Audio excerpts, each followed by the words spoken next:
guys ready to record or what? I'm like the pinch, the relief pitcher. Just come in, throw my tooth strike, boom, baby. You're like a field goal kicker, dude. It's like Yeah, just come game. in, clutch, game-winning shot. Let's go. And I walk off. I won the game, guys. I take full credit. Yeah, Dan, you know you're not a young buck anymore, buddy. You can't just like jump into the game. Me and Ugh. Chuck have been here like 10 minutes warming up, stretching. You come in, dude. walking after having a beer, like, all right, let's go, let's play. Dude, Pulling Dan a comes butt in. cheek. Dan comes in 10 minutes late. He's all, "What's up? You guys ready to record or what?" Welcome back to Not a Strong Start, a podcast by filmmakers who talk movies, television, and just stroll on in, ready to conduct business. I'm your host, Daniel Sangre. And that's what happens when you don't warm up. I am I am Jose. I'm Chuck. Bernal. There you go. Thank you. There's something, Chuck. All right. So in this week's episode, we're going to be talking about actors that were almost cast for other roles. And we're going to discuss them. Do we like it? Do we think it would have been better? That's what we're going to discuss. But first, we're going to hit them with a current event. Very popular show, Rick and Morty. And then recently they actually let go of Justin Roiland, who's a co-creator. He also does the voice for the two lead characters of the show. And they fired him due to he's up for, I think it's felony domestic abuse charges. So nothing good. So they let him go. So now everything's everything's kind of up in the air of what's going to happen with the show. Because again, voice of the two lead characters, co-creator, are they going to bring someone else in? What are they going to do with the characters? What's the future of the show now?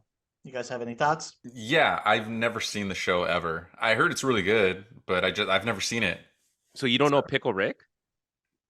I don't know anything about. I don't know anything about Nick and Morty. It's Pickle Rick. Dude, Pickle Rick is awesome. Come on, I believe you, dude. Yeah, it's a pickle. Who's Pickle named Rick? Yeah, if you're gonna watch any episode of Rick and Morty, to our listener, if anybody hasn't seen it, just watch Pickle Rick. That's gonna tell you everything that you need to know about the show. If you don't like it, then you just don't like it. It's not your type of show, but it is so hilarious. Pickle Rick is like the best episode, I think, of the entire series. Would you agree, Jose? No, I agree. That's one of those episodes that people are quoting afterwards, and it kind of just lingers around. Yep. But what do you think about their decision and the future of the show going forward? I guess you kind of have to, depending on how real. It sounds like those allegations are accurate, right? Like, has it been proven, or is it still like going to court? I mean, it's still charges. It's charges at this point. There's not a conviction. So It doesn't even matter. It doesn't even matter these days, dude. That's what I was gonna say. It's very different between film and movies versus sports, right? Because like in sports, if you have this with like a star player, they'll wait until court does it before they release the player and make a move. And it seems like with movies or television, they're so quick to pull the plug. Like Johnny Depp was already out of Pirates. Like they moved on, they buried his career, and then we saw the court proceedings, and now he's getting Pirates back on the ground. So with this, I mean, if he really did it, you have to take him off. I haven't looked too much research into knowing what the allegations and all that stuff is, but can the show succeed without him? I don't know, man. He was that.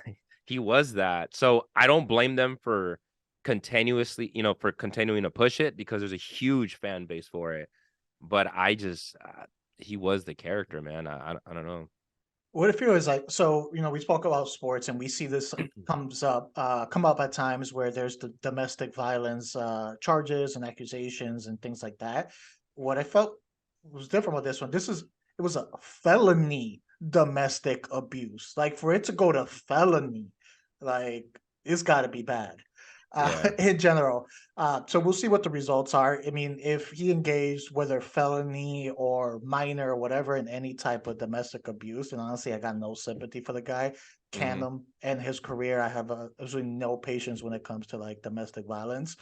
As for the show itself, they'll have to fight I have seen people, whether it's like on TikTok or on YouTube, all around, people that are able to replicate your Rick and Morty voice and things like Mm. that. So I'm sure they can find another voice actor that can do it.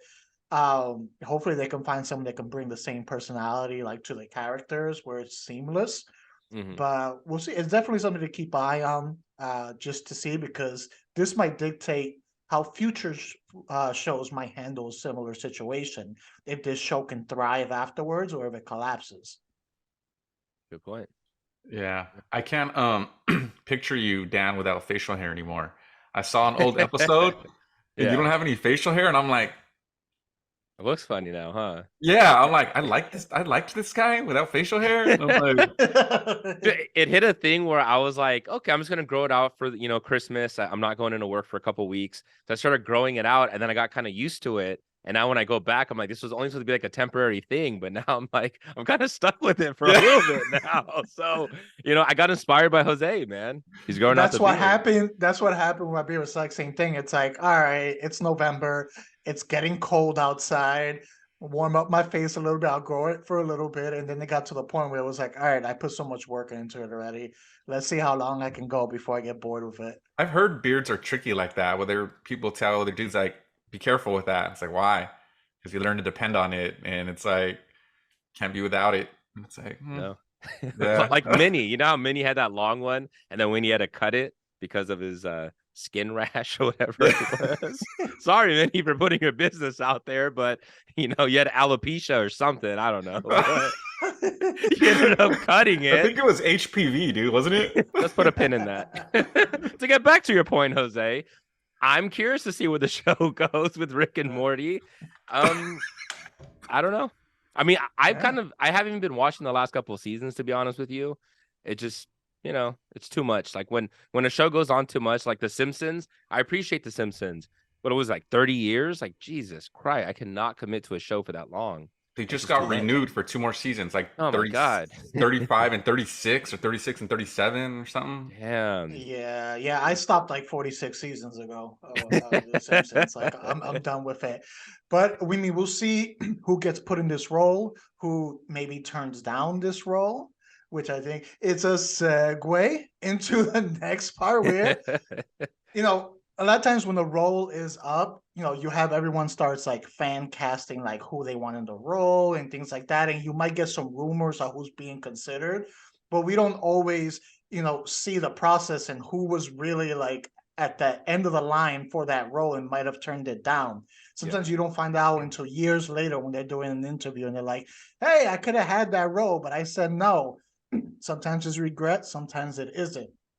And that's what we're going to be getting into in this episode.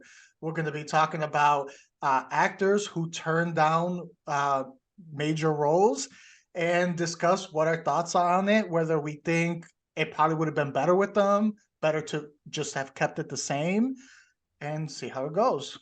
So Yes. with that, let's get into the first one. Woo!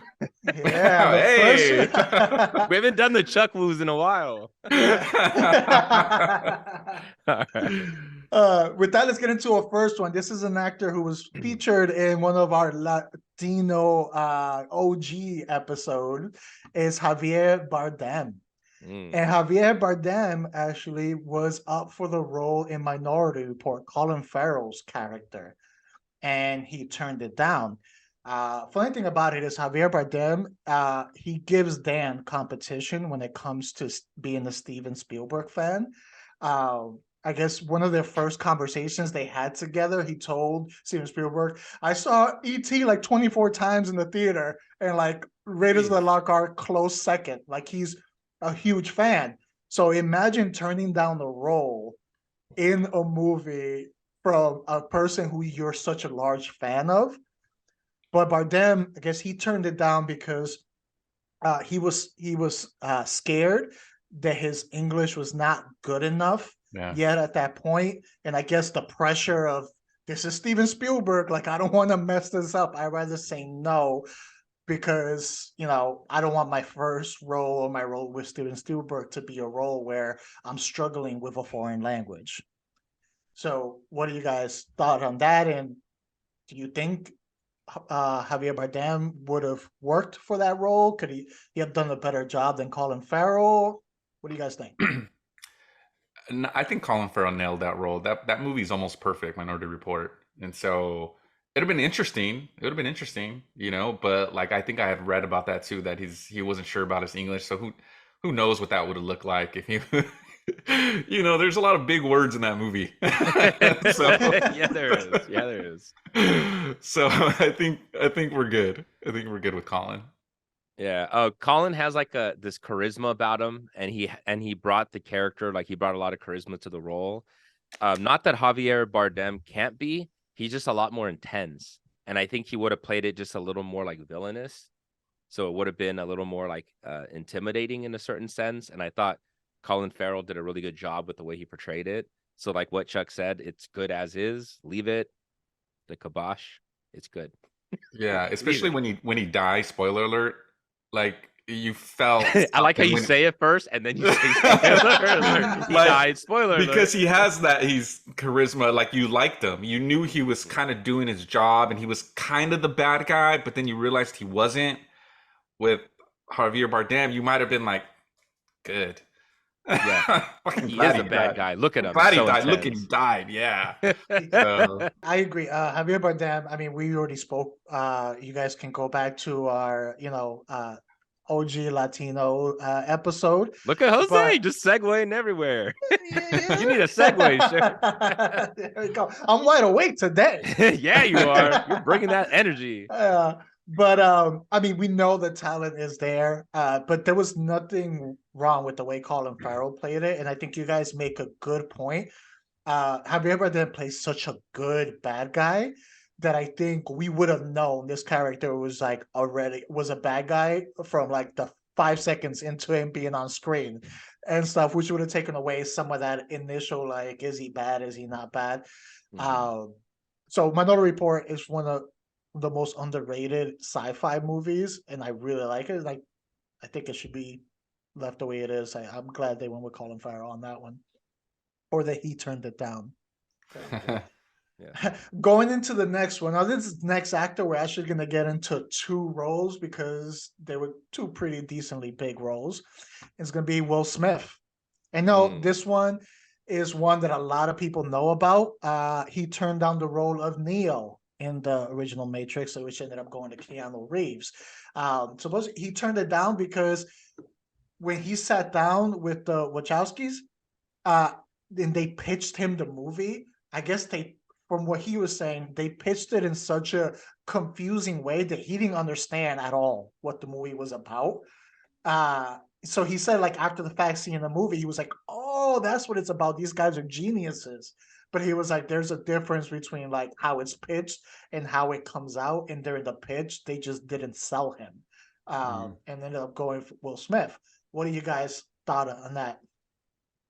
Do you remember who was supposed to be Morpheus? Like, when he was going to be Neo, they had somebody else from Morpheus. Val Kilmer. Oh, was Val Kilmer? Oof. Val Kilmer. I think it's somebody else, like a white dude. What? Yeah. I mean, and Val Kilmer's white. I mean, but yeah. Another white dude. But Val Kilmer's like a different kind of white. You know what I mean? Yeah. Like, you're talking Caucasian white. Yeah. I mean, there might have been other people in the There's running. Another one, Dan. You're right. There's somebody else. Yeah, but according to Will Smith himself, they were looking at Val Kilmer to be the opposite. In there. So we probably, if he would have taken this role, we would not have gotten Lawrence Fishburne either as Morpheus. So it would have completely switched the dynamic. Now, to me, honestly, I think Will Smith is a more talented actor. He has more range than what we got with Keanu Reeves. But I'm kind of glad he turned it down because it would have changed the character of Neo so much. Especially at that time, I think Will Smith was coming out of movies like Independence Day, Men in Black. He had done the Bad Boys in there. So I think Neo's role may have turned a little more comedic than what we got. And I think it would have just completely changed everything. So I'm kind of glad he turned it down in the end by the final product that we got. What do you guys think? I think, okay, so Will Smith was like around his peak level when he was doing that. I had to see what the combination is, because if it's him and Val Kilmer, I'm gonna take Keanu Reeves and Lawrence Fishburne all day because Lawrence Fishburne did such an amazing job as Morpheus. Will Smith would have played a little different, but it's hard because Keanu Reeves, we like Keanu Reeves. Um, so there's no shade towards him at all. He's just very singular in the way he performed it. It's sort of like a robotic way that he kind of did it. Will Smith adds a lot of different layers to it. So I would have been interested to see it, to be honest with you, but not if Val Kilmer is my Morpheus. Not that, Val Kilmer he's given us some amazing performances in the past. It was just around that time though that he wasn't necessarily. So I like Lawrence Fishburne, man. And when I rewatched the John Wick trilogy just recently, and Lawrence Fishburne, when you see the chemistry that he has with Keanu Reeves in John Wick, it's so good, especially John Wick 3. There's that magic that you have to them, and like you immediately, like, my heart smiled when I saw them because it reminds me of like Matrix, and they have such amazing chemistry together that I can't just say Will Smith versus Keanu Reeves because the relationship with Morpheus is so important. So if it's Val Kilmer, I would have passed. Did you find who it was, Chuck? Yeah, I did. Who? So Val Kilmer and Nicolas Cage were both tapped, Ooh, and Brad Pitt to play Neo. And Morpheus was Russell Crowe and Sean Connery. Russell Crowe and Sean Connery. That's interesting with Will No. Smith. Sean Connery's amazing, but again, I have to think about the time that they were in their careers. Sean Connery was already tapped out around that time because I think he did was the League of Extraordinary Gentlemen, right? Yeah, it was just to follow up with what Dan was saying, is because that he did League of Extraordinary Gentlemen, and he did it because he turned down The Matrix, he turned down X-Men, he turned down Lord of the Rings. X-Men. Oh, who's he gonna play? Oh, Magneto? I think Magneto, yeah. so he Ooh. turned down all the sci-fi. Yes, he turned them all down because he said he didn't understand any of them. So he took Extraordinary Gentlemen because he was like, I Damn. keep passing on these, so I'm going to do this one. But he passed on all three of those though because he didn't But understand them. Have you guys by the seen it? way, I Yeah, It was like kind of like a lazy performance. Like you could tell he was ready for retirement. yeah, That's the way I yeah. took It it. He's was. Yeah. ready. yeah. But I will say, going off of what Chuck said, I didn't understand it is going to be a reoccurring theme in this episode. So we already have we have two already of people who just didn't understand the story, leading to them turning down the role between Will Smith and Sean Connery. Dude, imagine Talking Nick about that. Cage as Neo. Oh, that So, would have been awful. I would oh, not have liked whoa. it because it would have made it so different, and it would have added comedy because Nick Cage exhibits comedy even though he doesn't intend to. You know what I'm saying? Like it's just you laugh sometimes when you see him. It's just so he's played into it recently, but it's just you can't help it. And when I'm watching it, I would have just been laughing. But I wanted to ask you guys, okay? So if you guys were actors, A-list actors, and you're being pitched these projects, you have how would you feel if you were pitched something like Matrix and it's hard to understand? Like, do you really blame these actors because you don't have a lot of material to give off of, and the directors are pitching you, and they're not even selling you, or at least to you, you're not fully understanding it. How much confidence do you put in that? No, I agree. The way Will Smith described it, I don't blame him for turning it down. I think at that point, the Wachowski brothers, they weren't uh well, they weren't the Wachowskis because the Matrix hadn't Yeah. come out yet. They had done, I think, Mm-hmm. a smaller project. And then if they came in and they pitched it in a way that he was like, what the hell is going on? At that time, like Dan had mentioned, Will Smith was Mr. Blockbuster. He was Mr. Summer Blockbuster. So, he got to pick and choose. And at that point, he saw it as something like, I don't know what this is. This can be a huge failure. Didn't he So turn something down to do Wild Wild West? it was this. It was the Matrix. Yes, that's what it Oh, He was. was it? turned on the Okay. Matrix and he did Wild Wild West. And he was talking about how that Monday after Wild Wild West came out, he was pretty much just apologizing to everyone that he saw, like, I'm sorry for Wild Wild West. I'm sorry for Wild Wild West. Yeah. So, but moving on to same actor, different role. But Will Smith also turned down the role of Django in Mm. yeah. So he turned that down. This one, he understood the material for the Django Unchained, but there was a creative differences between him and Ego. Tarantino. He wanted, while Tarantino wanted this character to be driven by vengeance and the focus be on vengeance itself. Will Smith wanted the focus be more about the love he had for his wife and that driving him in this journey, and the focus to be on that more than the actual vengeance and the violence with the vengeance, and that caused the clash there, which is why they ended up going their separate ways and they went to Jamie Foxx. What do you guys think if these roles would have reversed? I just a little tidbit. I also heard that he didn't want the role either because he didn't feel like Django was the main character. That Christoph Waltz, like he was the main character. He got to kill the bad guy. Will Smith wanted to be the one to kill the bad guy and be the main character. So that's yeah, ego. Yeah, If that's true, we don't know, but yeah. I think he said it. I think, yeah, I remember reading that too, and I think Tarantino said it. I think, but because I heard the same thing. To me, that's when I started getting a little disappointed in Will Smith, because I was a huge fan of Will Smith since Fresh Prince of Bel-Air. Like, I've been a fan of him. He's very charismatic. He's really good at what he does. When I heard that, I was just like, man, come on! Like, you have to step out of your comfort zone, and you have to be able to do some challenging projects that. I understand you didn't want to focus on the vengeful thing because you're afraid of it hurting your brand and image. But then look at, obviously in hindsight, but we look at now with the whole Chris Rock situation, it's like you did more physical damage to yourself.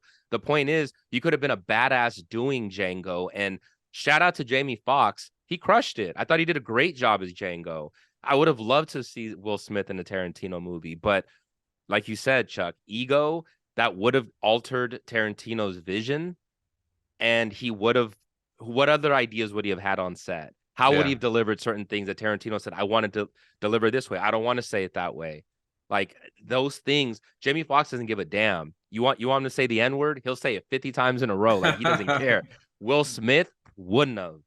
Yeah. And it would have changed it and it wouldn't have felt so Tarantino-ish. So in a way, I'm happy with the product we got, but I'm just that's where I kind of got disappointed in Will Smith. Like, man, I need to see you grow. You're in this like little bubble of safe movies that you're doing where like, we've seen, what was The Pursuit of Happiness? Like we've seen so many different little versions of those movies that he's done. I want to see vengeful, man. I want to see blood on your hands. Like give us an R-rated Will Smith. And he's just never done it. Yeah. Yeah, Well, he did it last year. There you go. There you go, Dan. He heard you. Yeah. Yeah. Hancock was the closest we got of like kind of that bad character. I'm also wondering if, he kind of went in with some preconceived like notions regarding the role as Dan like left. Are you talking to me or you're talking to Dan? Who are you talking to?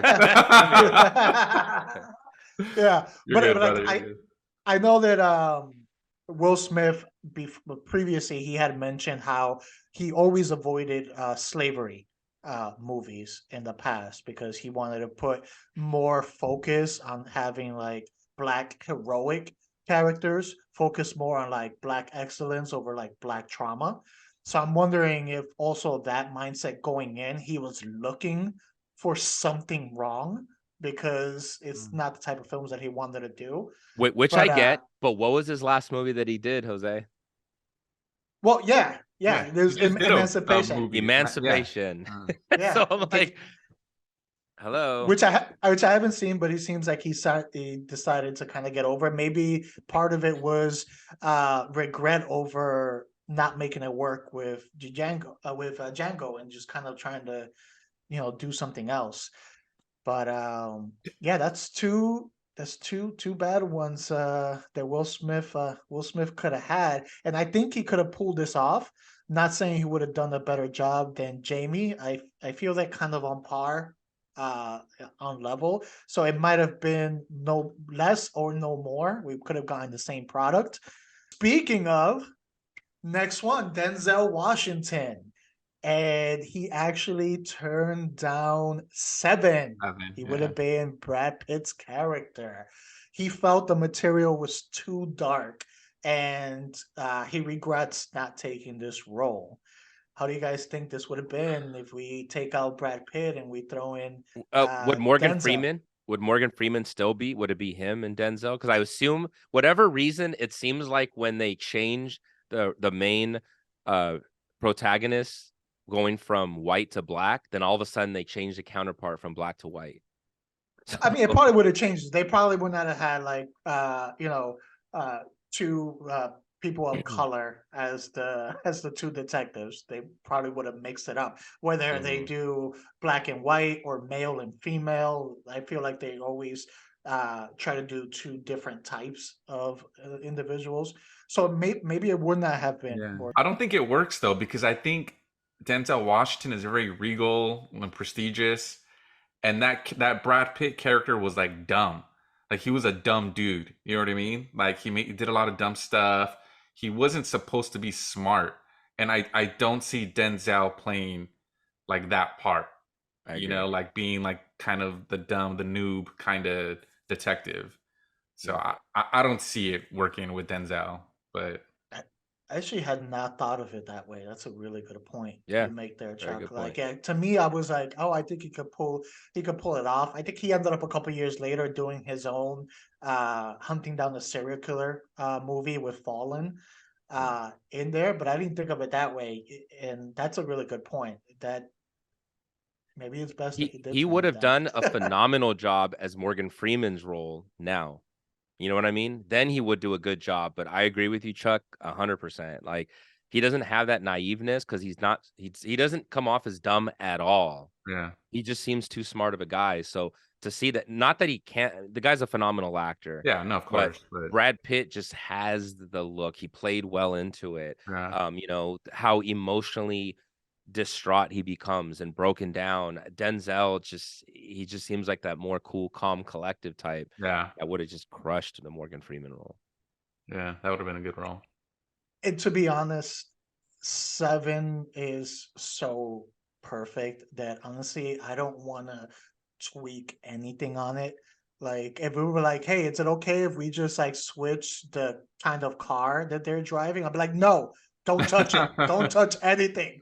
But if they swapped out Brad Pitt with Josh Hartnett, Jose, how much would you love Oh, Oh man, that would have gone to like a -7. it? there's a scene in that movie where they're putting on the microphones, right? Before they go drive John Doe.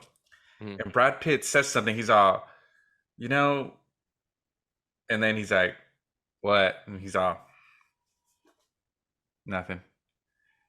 And I always wondered, what was he thinking? Like, do you guys know? Do you remember that scene? Like it's such like that film, and Fincher is so meticulous and everything, that it's there for a reason. And every time I watch it, I'm like, what is he thinking?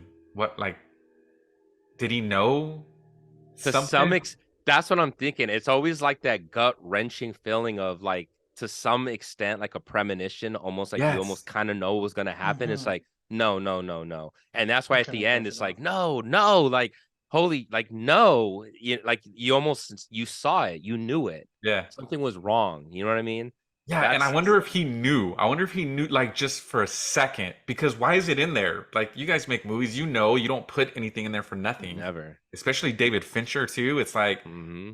and I always wondered. I tried looking it up, couldn't find anything. Like, no one said Hmm. anything about it. But Yeah. And it's such a good touch because sometimes in movies, you know, as writers, where it's like sometimes things just get over explained, which sometimes can take away that organic aspect of a scene where it doesn't seem as natural.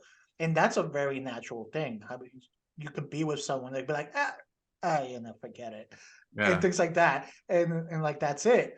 But you don't see things like that too much in movies because it's like everything has to be explained. Everything has to be Hmm. given a reason.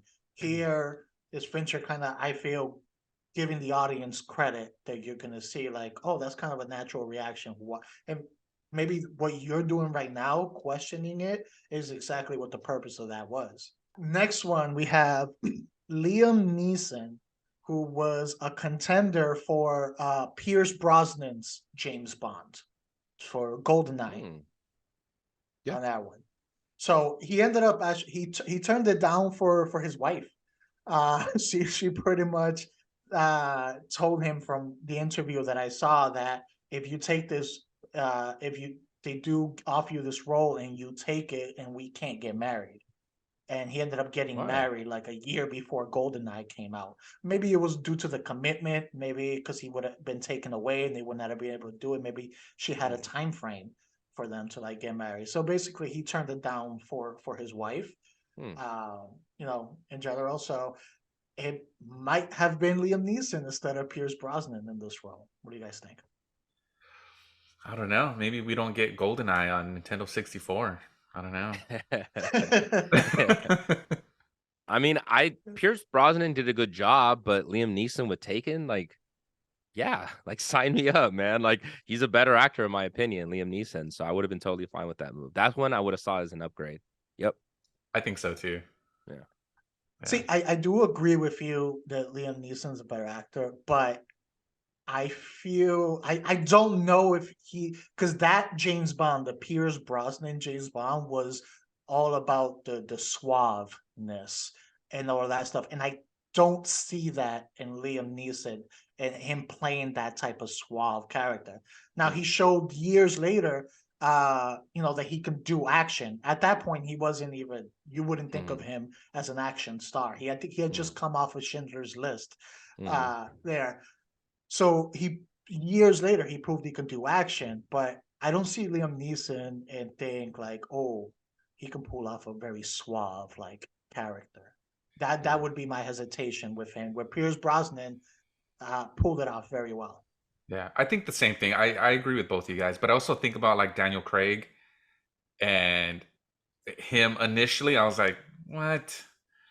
He can't pull this off. And that dude He was did. awesome, dude. Casino Royale, to me, that's I the best James Bond. love that is absolutely up there for me. Probably top two, I think, is Yeah, Casino Royale. for Yeah. sure. Love that movie. Love the cards. Love the card Mm-hmm. games. So Oh good. my So god, intense.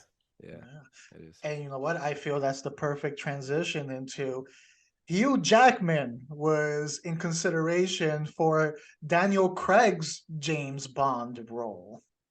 And he was one of the people that was up for it, but he didn't want to do the same type of movie at that point in time. He was Wolverine, so he was doing all these like Wolverine movies. And I guess if he was doing Wolverine and also doing James Bond, he felt he would not have enough time to do other types of movies. It would have just been uh tough guy action movie like nonstop, and he wanted to do other things. He wanted to do his musicals and he wanted to do that. So he chose Wolverine to stay with Wolverine and turn down James Bond. So it might have been him instead of Daniel Craig. What do you guys think? Um, it would have been very different. I really love Daniel Craig's interpretation of the character. Hugh Jackman would have been different. It would have been interesting. He probably would have added a little more charisma, I guess, just because I don't usually see him be so just stoic. You know how like Daniel Craig has like a more stoicness to him to him. Well, yeah, like to quote the movie, like the M or whatever her name is, like she calls him like a blunt instrument. I don't see Hugh Jackman as like a blunt instrument. Daniel Mhm. Craig kind of has that look. You know what I mean? Yes. Like kind of rugged, and so yeah, I'll go with Daniel Craig on that one. Dude, Chuck's got some good insight on this episode. Very well. Yeah. Very 6 hours good. of sleep, baby.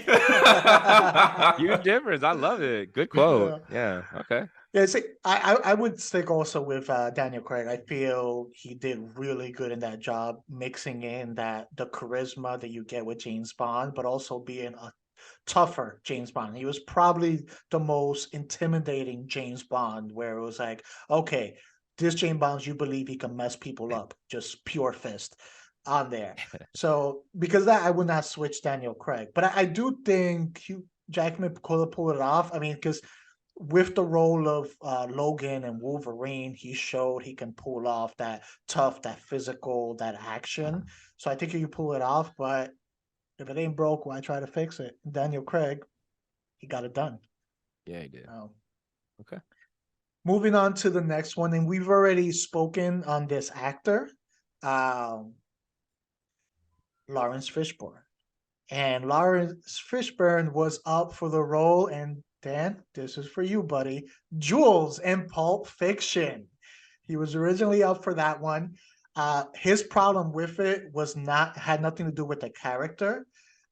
He was not on board, and he didn't like the way heroin was being portrayed in the movie. He felt it was being portrayed too lightly and almost kind of making it seem like attractive to people. And he was like, I can't be in that type of movie that's so liberal with heroin and not portraying the heavy consequence that comes with it. And that's why he turned it down. No, I mean, Lawrence Fishburne would have done pretty good in the role, but Samuel L. Jackson is Jules. Like, I can't stress that enough about the idiosyncrasies of Samuel L. Jackson. And I feel like he's such an underrated actor. People still don't give him enough credit. Like, the guy is so good in the little tiny nuances that he does with his characters. And in Jules, he personified that. The whole scene with the, where he's, the whole scene with the whole burger, with the whole tasty burger and all that, like, that is so iconic. Nobody could have given that type of performance. Not saying nobody else could have done a great performance, but no one would have given that performance. And that performance is what made that scene so freaking iconic. No, Samuel L. Jackson. I was just gonna stress the word that you used. I'm like, iconic. It's like, yeah, someone could have done a great job, could have done an amazing job, but there's different levels to good, great, iconic. And he is that character. There's no way. There's no way. And no. Even when he's drinking, remember, can I have some of this tasty beverage to wash this burger? The way his eyebrows go out. He's all, no way anybody else would have done that. Because Quentin Tarantino didn't say, "Oh, give me a weird eye." No, that was Samuel L. Jackson, man. He punked him. He ate his food and punked him, looking him in the eyes. And Samuel L. Jackson has like that. I believe you've done that in real life. You're doing that so damn real. You've done this. You've done this before. Yeah, he has that presence that it feels like you've served time. That's what Samuel L. Jackson brings to this. And Lawrence Fishburne, phenomenal actor. I don't buy that he served time. The Jules character needed to feel like he served time. Like, that's the difference. He lived that character. If we go out somewhere and we're for sure going to get in a fight and there's no avoiding it, remind me about this to eat the dude's food first before it goes down. Yeah, I'm down. I'll tell you, yes. Be like, eat his food, bro. It's going down. I'm like, yeah. All right. Hurry up and swallow it. Hurry up and swallow it. Tasty beverage to wash this down before I get friggin' knocked out. I know. Hurry up and swallow it, Chuck. Okay. No, I do agree with you guys, though. I feel Lawrence Fishburne would have done a good performance because he's a good actor, but I don't feel he would have matched the energy that Jackson brings to that role. Because honestly, I don't know if there's very few people, if any, that can match Jackson's energy in general with any role that he puts out there. He's like on his own level when it comes to the energy he brings to a role. So for that, like, no, I don't even want to consider someone else in that role at all. Because even his performance in Coming to America, remember his angry black man? Like, that's his character. Oh, he's name. not McDowell's, right? Yeah. Remember, he's robbing the place and he's like, "What?" And he turns around and is like, "Dude, so iconic." Like, nobody can do a Samuel L. Jackson performance. Nobody. It's just him. Whether you think that's amazing or not, nobody gives that performance, just like nobody can give me a Nicolas Cage performance. Nicolas Cage is Nicolas Cage. That's how Samuel L. Jackson is to me. There is no other. They're one of one. Agreed, 100%. Now moving into the next one, we're going with A-list actor, Mr. Leonardo DiCaprio. And he could have been Patrick Bateman in American Psycho. This was actually an interesting story. So the director, I believe her name was Mary, that was on board for that. Mary Herron. Sorry, Herron. Mary Herron. Yes. Okay.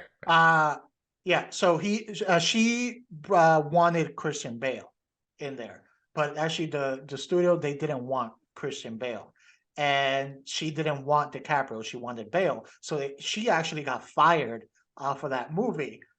And then they brought in Oliver Stone.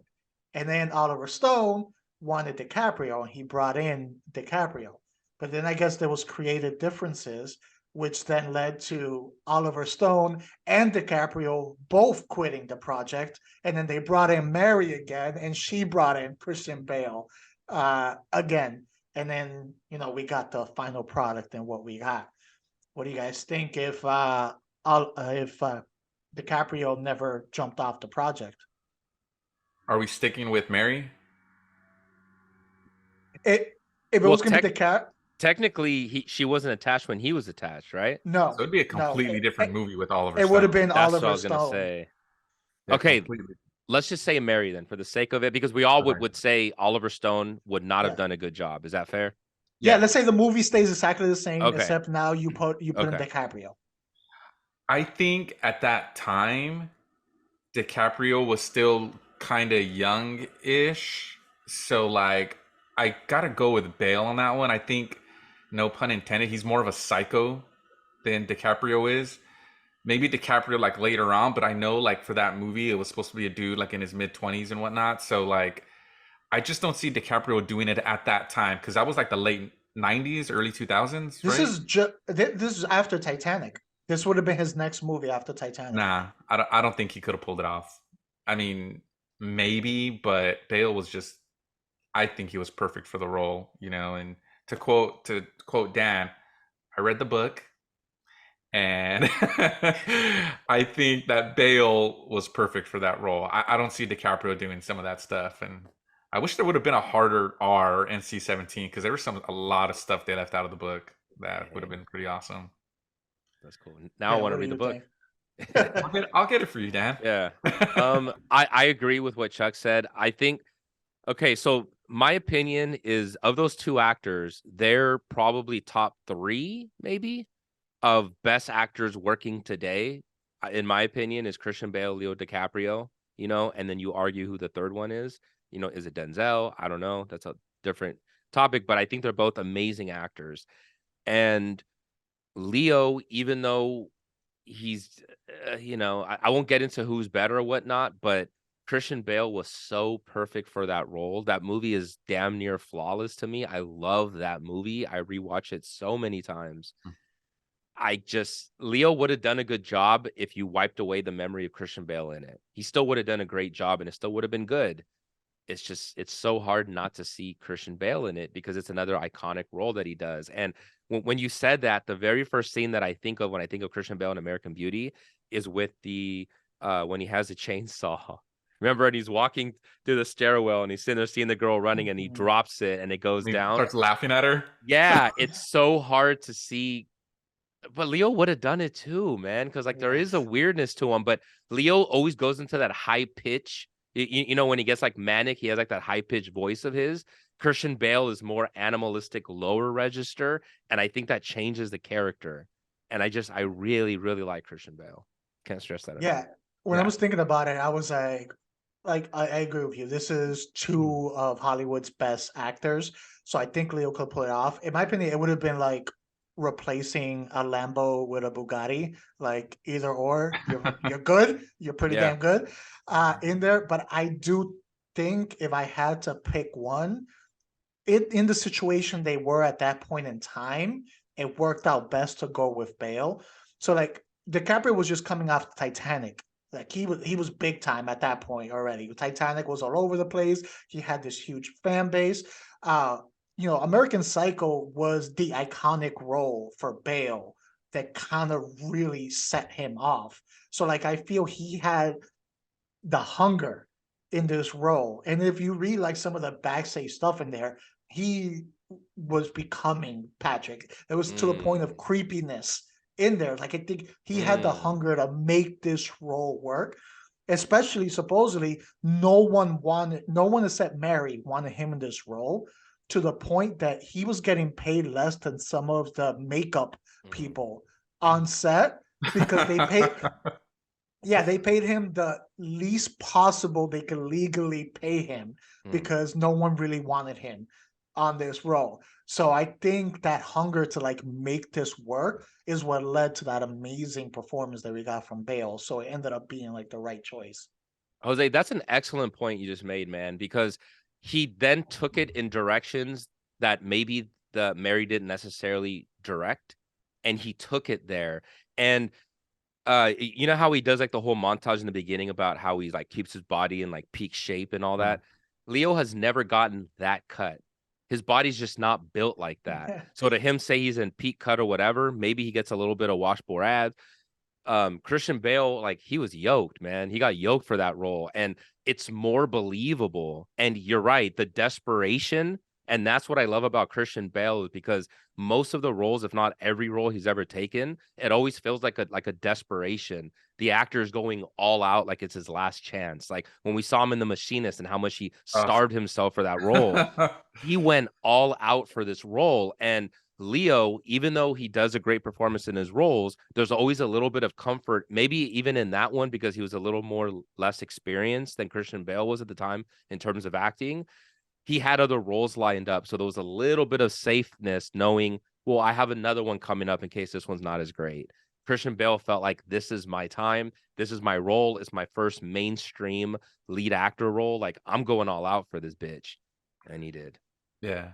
And just last point on that, like I think after coming off Titanic, I think it would be really hard to kind of believe Jack was Patrick Bateman, right? Like it just Yeah. would have been like Leo, Yeah. or you know, Because no one. he I was the mean, heartthrob, Chuck, right? He was Mhm. the heartthrob at yeah, that like, time. and you know, Bale obviously had done a few things, and he did a Spielberg movie, right? Was it Empire? Empire of the Sun when he was a kid. Right, but he was a kid. But so Yeah. like, but no one really knew who Christian Bale was. So to me, Yeah. I didn't really know. So like to me, it was just this dude. Oh, this is the dude from the book. Okay, this is maybe what I imagined. You know, like not Leonardo DiCaprio. And no offense, it's just he was too big at that time. You know, so Good point.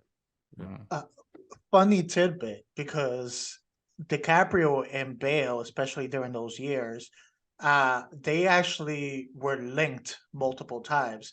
So before American Psycho, Bale actually lost out on 3 roles to DiCaprio. He lost out in This Boy's Life, Gilbert Ooh. Grape, and Titanic.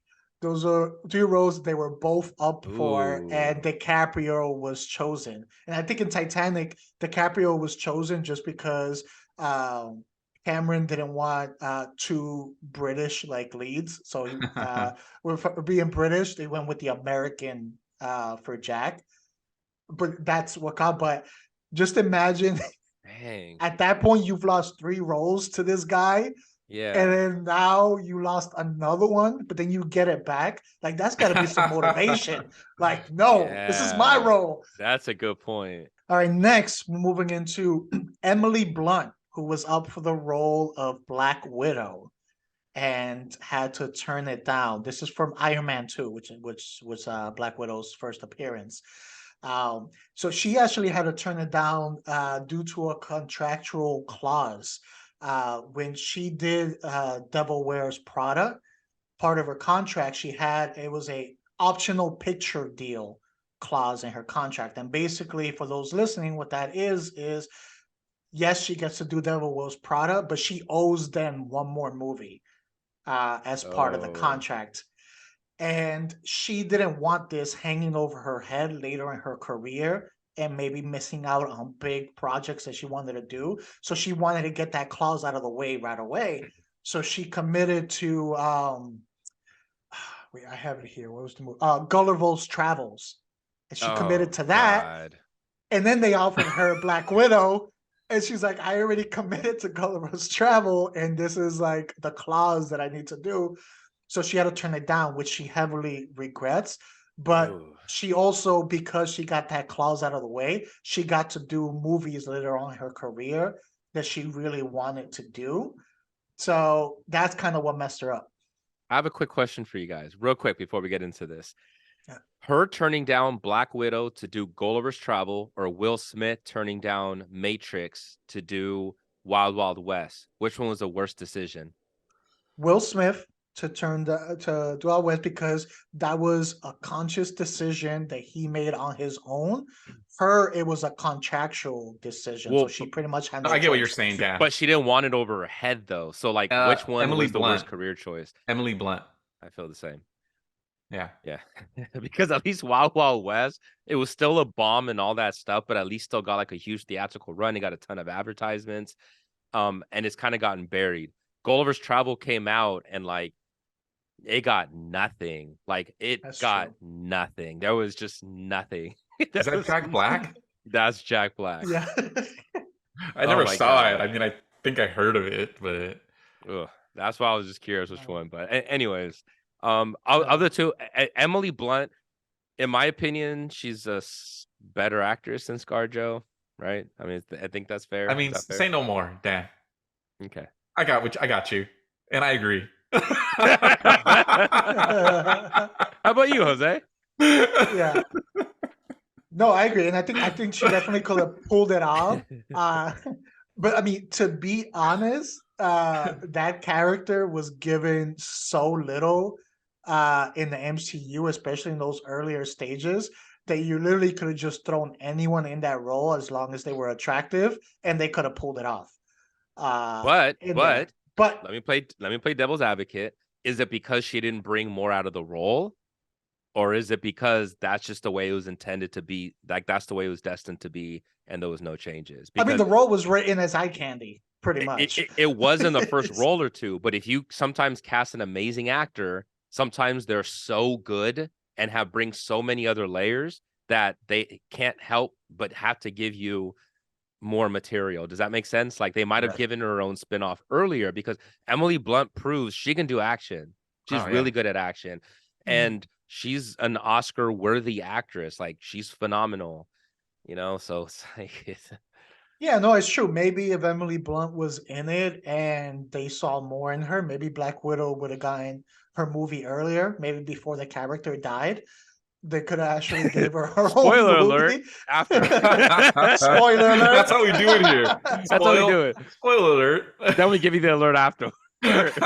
Somebody gets shot and it's like, oh, gunfire. It's like the person's already there. Heads up. Heads up after they're already dead. Like sometimes you're playing basketball and like there's some people like you'll just sit there and you wait. Boop, heads up. Heads up. Because you wanted to see it. You wanted to see it. It's because this episode is meant to be like Memento. You're supposed to actually go backwards. So we get the spoiler alert first. There you go. Oh man. All right, going on to the next one, we had so John Travolta was up for the role of Forrest Gump. Ooh. But he turned it down to do Pulp Fiction. Ooh, excellent choice for him. Excellent choice Yeah. for him. So Steven Spielberg actually said, "I want him over Tom Hanks," or that he was just up for the role but never actually. I think he was up for it, and then he turned it down. Oh yeah, and it's then, Zemeckis. You're right. Yeah, then they went with Tom Hanks. Oh wait. He goes full special needs on that one, and there you go. I think he does though. I really think he does. Like I'm not joking. Like yeah, no, I'll be honest. I feel this was better for everyone. Tom Hanks murdered the role of Forrest. John Travolta did good as Vincent in Pulp Fiction, and like I think if we put John Travolta and Forrest Gump, like we get another like phenomenon. And no one wants another phenomenon. No, man. Yeah. No, and I'm actually surprised he was up for the role because John Travolta was like he was on the back end. He was done by then, right? He was done by then. Like Pulp Fiction put him back on the map. So I'm actually surprised he was up for the role. Like bravo, to his agent. But no, that would not have been good. No. I'll tell you this: they wouldn't have had bubblegum shrimp restaurants. I'll tell you that. Going up to this one, I think Dan, you're gonna appreciate this one too. Al Pacino was up for the role of Han Solo before it went to Harrison Ford. What? But I guess when it was presented to him, he didn't understand the script and he wanted to focus on things that were more interesting to him. So we could have had an Al Pacino Han Solo.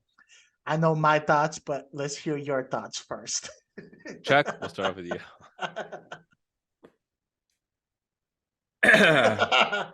Yeah, I think we went. I love Al Pacino, obviously, but Harrison Ford is Han Solo. Han Solo is Harrison Ford. Iconic. Iconic. I don't like Star Wars, but it's iconic. And that is, he does the thing, He's, I know, Yeah. dude. Yes.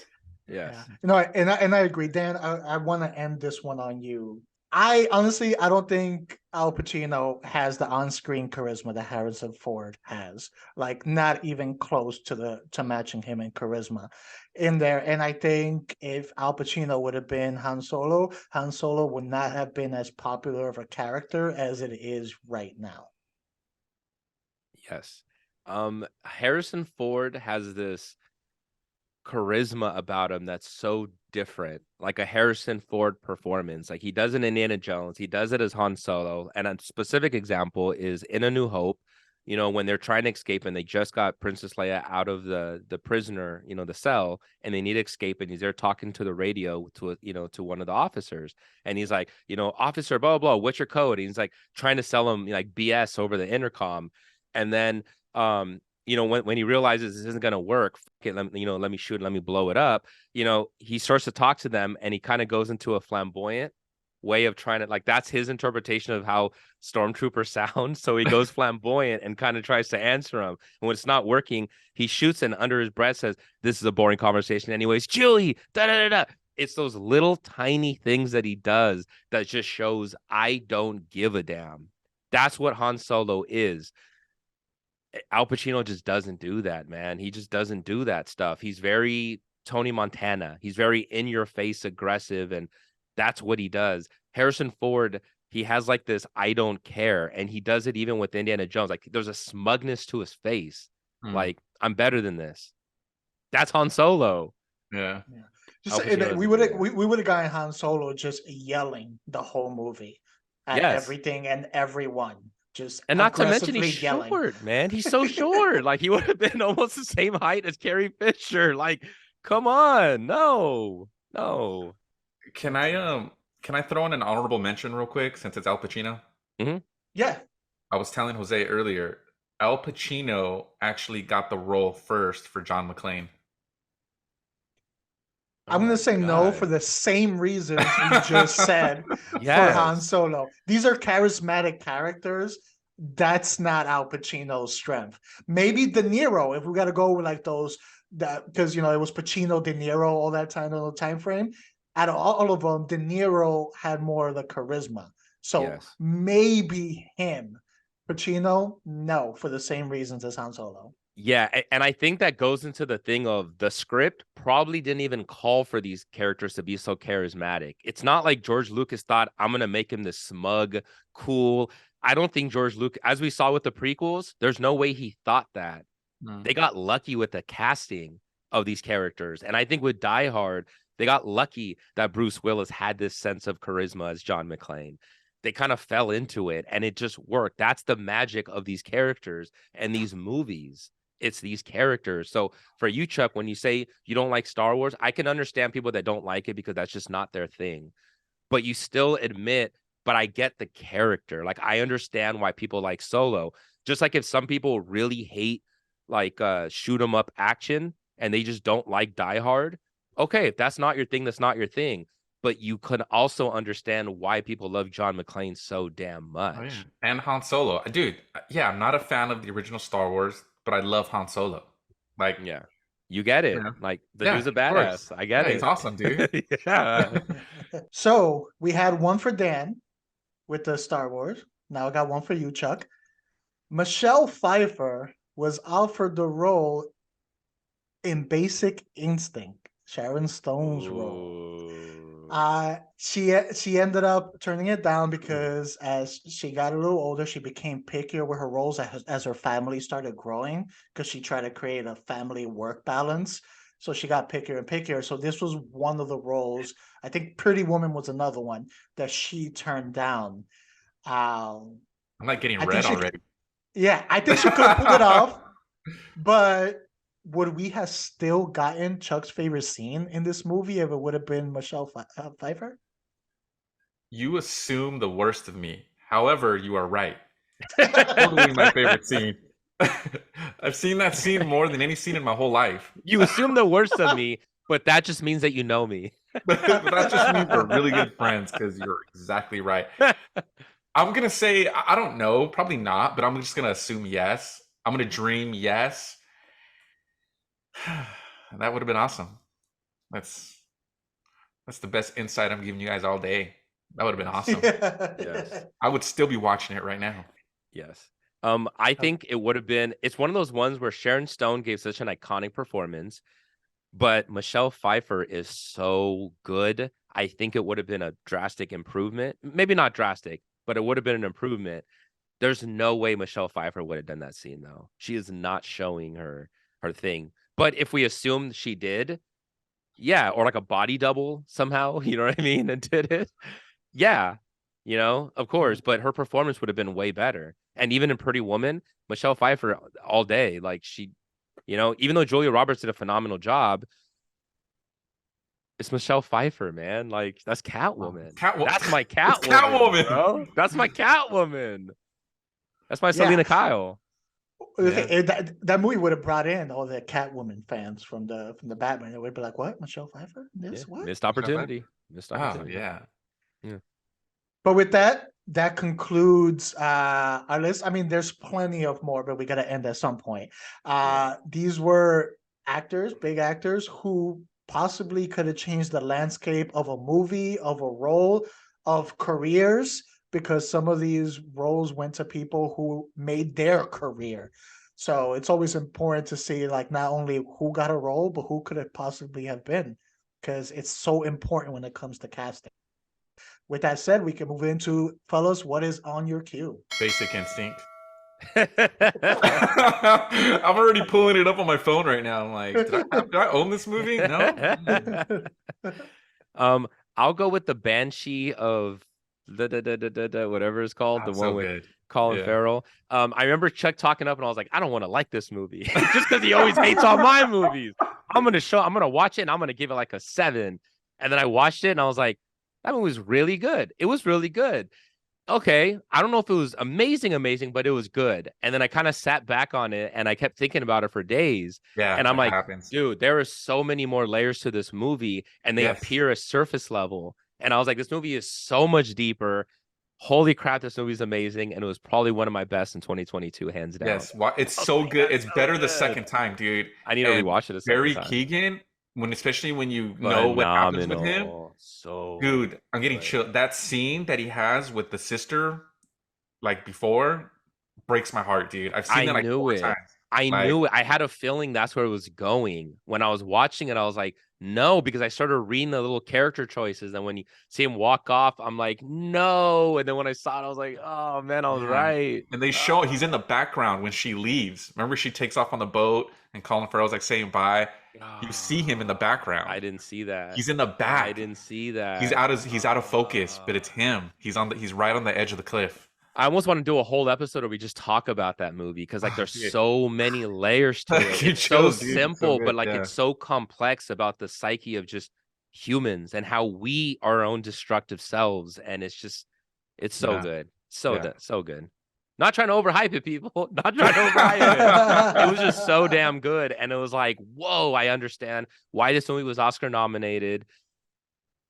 And they all got nominated. I think all 4 of them got nominated, I think. Nice. I think so, yeah. I think all 4 of them did. Nice. Good. Sorry, Jose. How about yours? Go ahead, Jose. What's your movie, Jose? Just hurry up. I mean, just because we had multiple actors from it in this, I'm about to go with Pulp Fiction. Yeah. Woo-hoo. Pulp Fiction. Damn.